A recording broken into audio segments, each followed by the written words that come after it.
El Señor esté con ustedes. Evangelio de nuestro Señor Jesucristo según San Lucas. Jesús dijo una parábola porque estaba cerca de Jerusalén y la gente pensaba que el reino de Dios iba a aparecer de un momento a otro. Le dijo: un hombre de familia noble fue a un país lejano para recibir la investidura real y regresar enseguida. Llamó a 10 de sus servidores y les entregó 100 monedas de plata a cada uno, diciéndoles: háganla producir hasta que yo vuelva.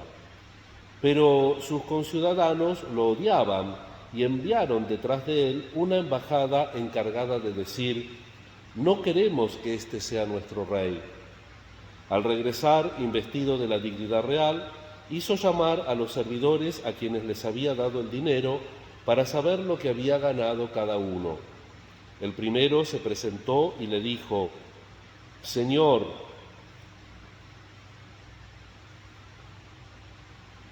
tus 100 monedas de plata han producido 10 veces más. Está bien, buen servidor, le respondió, ya que has sido fiel en tan poca cosa, recibe el gobierno de 10 ciudades.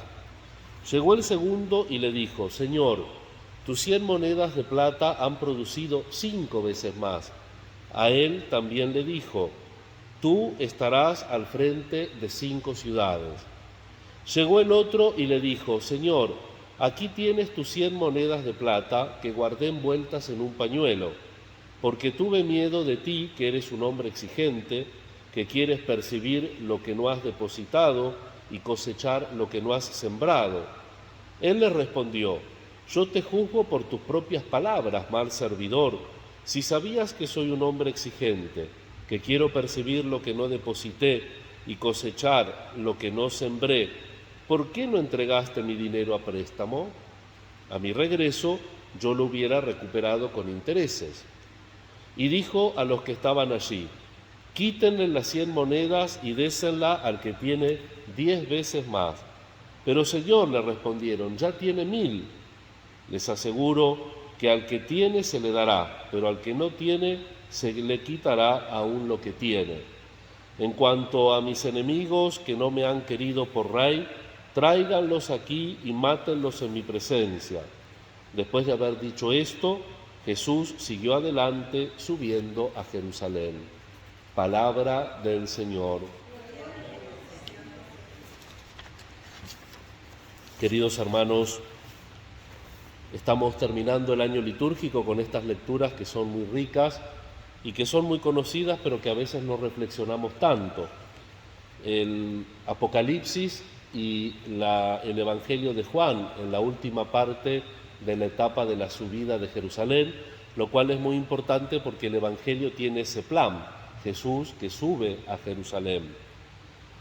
En cuanto al Apocalipsis, las cartas de las 7 iglesias han finalizado. Nosotros hemos compartido en 2 misas 3 cartas, la introducción del Apocalipsis, la carta a los Efesios y luego ayer 2 cartas más. Y ahora continuamos nuestra lectura, espigando todo el libro del Apocalipsis hasta el fin del año litúrgico. Los cristianos de Asia Menor van a recibir una misiva personal de la Iglesia. Resucitado y glorificado, Jesús se manifiesta a través de los bautizados, llevando su palabra hasta el fin del mundo. Si bien las correcciones y los elogios han sido distintos en cada una de las congregaciones, el desafío que supone vencer se les plantea a todas ellas, a las 7, aunque no las hemos leído en la liturgia, puesto que todas van a entrar en el periodo de intenso conflicto que precede inmediatamente al regreso de Cristo. Un periodo que el ángel anuncia en 12:12 con estas sombrías palabras: ay de la tierra y del mar, porque el diablo ha descendido a vosotros con gran furor, sabiendo que tiene poco tiempo. A fin de recabar consuelo y valor para la próxima tribulación, Juan es ahora llevado en el Espíritu hasta la misma puerta del cielo. Allí tiene una visión del Dios soberano. el que tiene pleno control de los asuntos humanos a medida que estos se apresuran a su desenlace. En el plano de lo histórico, la Iglesia parece incapaz de resistir las embestidas de los hostiles poderes de este mundo. Sin embargo, el curso de la historia no está determinado por el poder político, sino por un Dios entronizado y activo. Miremos atentamente la historia. A su debido tiempo, el libro del destino ha de ser puesto en manos del Cordero, que abrirá sus sellos, llevará a la historia a su fin y dará entrada al estado eterno. La visión del gran salón del trono de los capítulos 4 y 5 que hemos comenzado hoy, para recordar a los creyentes que viven bajo la sombra de la inminente persecución que el Dios omnipotente y omnisciente sigue teniendo control de la situación. Ante los destinos del mundo, ante las problemitas que tenemos nosotros, ante las cosas que nos causan zozobra, no tenemos que olvidar que en el trono está Dios. Dios no se baja del trono. Es importante subrayar que esta visión ha de entenderse en estrecha relación con las cartas a las iglesias que la preceden.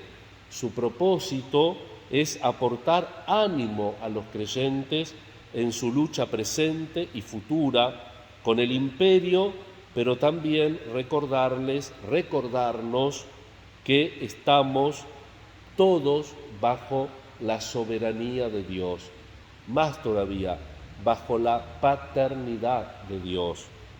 Cristo había ordenado a Juan que escribiera las cosas que han de suceder después de estas, y ahora había llegado el momento de mostrárselas, puesto que los acontecimientos de la tierra tienen su origen en el cielo. La ascensión a estas regiones no resulta inesperada, únicamente puede adquirirse una verdadera comprensión de la historia cuando contemplamos las cosas desde la estratégica posición que nos aporta el trono celestial. Fíjense, no voy a entrar en detalle porque si no se hace una homilía kilométrica, pero los 4 seres vivientes, ¿no es cierto? El león, el toro, el hombre y el águila, los 4 evangelistas. Pero eso ya viene de Daniel, del Antiguo Testamento. Es decir, cuando nosotros vemos por encima del trono todo lo que para nosotros es historia y para lo que nosotros es futuro, de alguna manera tiene el punto de visión, tiene la perspectiva que nosotros cristianos tenemos que aprender a ver a través de la fe. Y precisamente es el tiempo del Evangelio, el reino mesiánico, que es desde la ascensión de Jesús hasta su vuelta. No tenemos que pensar que viene el fin del mundo mañana. Por eso esta lectura del Apocalipsis nos ayuda cada año al finalizar el tiempo litúrgico a volver a tener una mirada sobrenatural sobre la historia y sobre nuestra vida. El reino mesiánico, pensemos que en época de Jesús era muy distinto a lo que entendemos nosotros.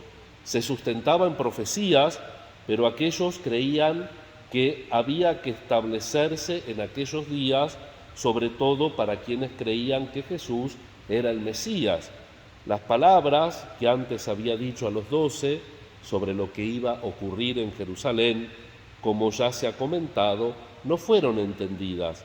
La mente de ellos no estaba preparada para recibir aquellas verdades e incluso se sentían incapaces de aceptarlas. Para ellos el Mesías, que era Jesús, no podía morir, porque proféticamente se manifestaba como Rey de Reyes. De ahí que sin entender lo que Jesús les había dicho, subían con la esperanza de la inminente manifestación del reino de Dios o del reino de los cielos. Por otro lado, el Señor había enseñado a los discípulos a orar por la venida del reino en el Padre Nuestro, de modo que la idea de que esa manifestación era inminente llenaba la mente de sus discípulos. No sería fácil mover una idea teológica arraigada en quienes habían sido enseñados de este modo desde la juventud. Tal es la fuerza de ese pensamiento que los discípulos preguntarán a Jesús antes de la ascensión, si iba a restaurar el reino de Israel en aquel tiempo o más adelante, ya en el libro de los Hechos. Es decir, les costaba entender. Con esta parábola Jesús procura corregir, como nos recuerda Lucas, procura corregir Jesús una expectativa que no era correcta. De ahí que adquiera una forma de correctivo aplicado a la esperanza popular de la inminente manifestación del reino. Los 12 esperaban esa manifestación gloriosa hasta el punto que los hijos de Zebedeo habían pedido los lugares de honor para ellos en el reino, la derecha y la izquierda. Lo que había pasado en casa de Zaqueo, que leímos el domingo y lo leímos nuevamente ayer, y la salvación del publicano, eran asuntos de menor importancia para ellos. Ellos esperaban la gloria del reino prometido, un reino temporal. Tal vez por esa razón Pedro había dicho a Jesús que ellos habían dejado todo para seguirle. Ahora, en el reino que esperaban, se manifestase en aquel viaje y en la ciudad que estaba cercana, esa perspectiva se cumpliría y todo lo que dejaron ellos lo recuperarían multiplicado. Ellos esperaban que el Maestro, el Mesías, como ellos creían, se manifestaría en gloria de inmediato, pero Él va a decirles que todavía no es el tiempo. No cabe duda que la parábola que hemos escuchado se orienta para rectificar el pensamiento de la gente y de los discípulos sobre la inmediata instauración del reino de Dios en la realidad del gobierno mesiánico en la tierra. Se mezcla la parábola de los talentos. Vieron que esta no es la parábola de los talentos, porque aquí hay 10 personas, nosotros sabemos el resultado de 3, 2 con éxito, una que se guarda, que tiene miedo de invertir lo que el Señor le da, y después que está mezclada con lo que la gente entendía de los gobiernos de ese momento. En ese momento Arquelao, que era descendiente de Herodes, el de los inocentes, había ido a Roma a buscar su título de rey, y la gente no lo podía ver en Palestina. Es decir, un poco Jesús usa eso que la gente conoce y sabe para también su historia. Él es el verdadero rey, Él es el verdadero Mesías, pero mi reino no es de este mundo. Y también a Jesús, el verdadero rey, no lo quieren los jefes del pueblo. Por eso esta mezcla que nos parece a nosotros en esta parábola. El noble salió de su lugar para recibir un reino, pero tardaría en volver para reinar. Así también el tiempo del regreso de Jesús para instaurar el reino no iba a ser inmediato. A los suyos, que aquí se identifican como los siervos, se les encarga el recurso que necesitan para trabajar mientras el Señor vuelve. Cristo está enseñando que no era el tiempo para reinar, sino el comienzo de una nueva etapa de servicio y trabajo en la obra a lo que somos llamados cada uno de los creyentes.